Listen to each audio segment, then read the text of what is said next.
Chopstick guys keep teaching line by line. Hey, round the fire's light, tales of shutter clicks, photos in their minds, waiting to transfix. Chopstick teachers share their skills in the mix, their legacy in frames, a gallery of tricks. So tonight we are at a real Cutting Horse Ranch, and we are taking amazing portraits. So the goal of tonight is to look for direction of light, blending our ambient light with our flash exposures, and we are going to take some epic sunset photos. Come on along. Oh man, in your workshop's grand. Hey, hey there, photo pals, capturing the light, picture perfect. Hey, so our first lesson tonight in the workshop was the direction of light and being aware of your direction of light. So first thing I want to say, whenever I tell you something, Steve tells you something, if we for some reason make it seem like this is the right way to do things, you need to question it. This is just a way to do things. So we want to help you elevate your direction of light game. One way you can do that is start thinking about your softbox as a window. What do I mean by that?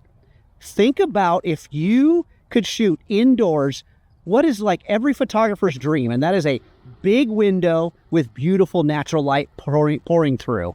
So the question is, if you had that beautiful natural light, where are you going to position your subject?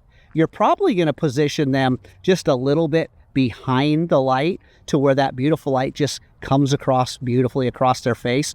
Why not do the same thing with your softbox?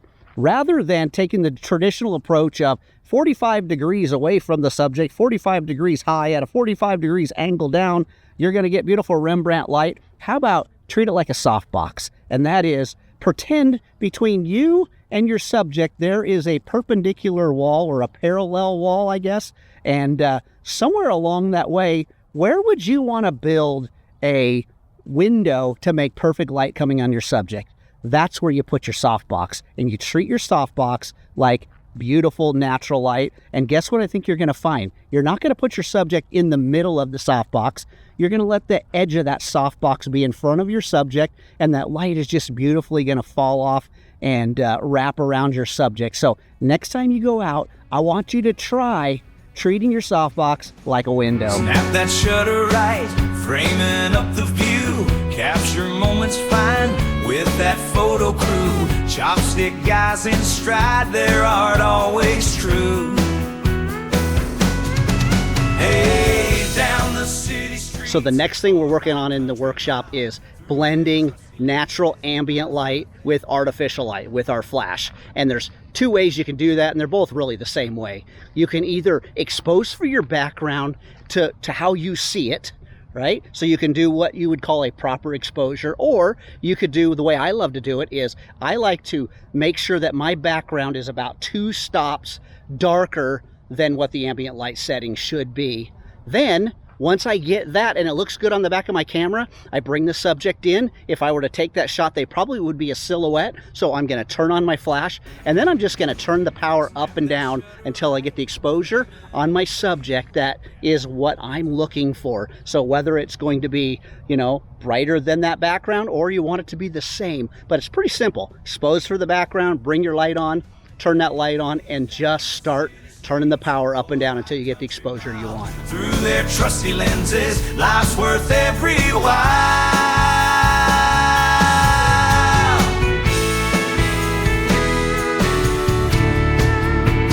Sharing stories frame by frame with a smiling style.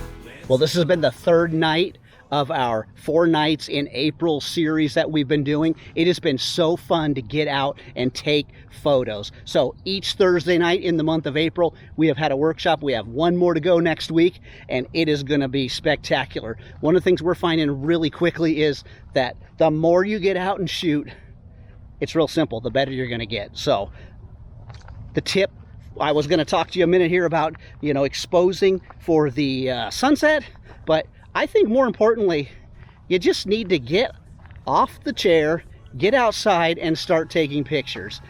find something close to you that you can go to and get out with some friends, grab somebody. You know what? You don't have to go and try to find a model. Grab anybody you know and get out there and start playing. That's when you're going to elevate your photography game. Each picture tells a tale through the visual eye. Hey, in the city buzz or the tranquil blade, chopstick gents impart skill with every shade.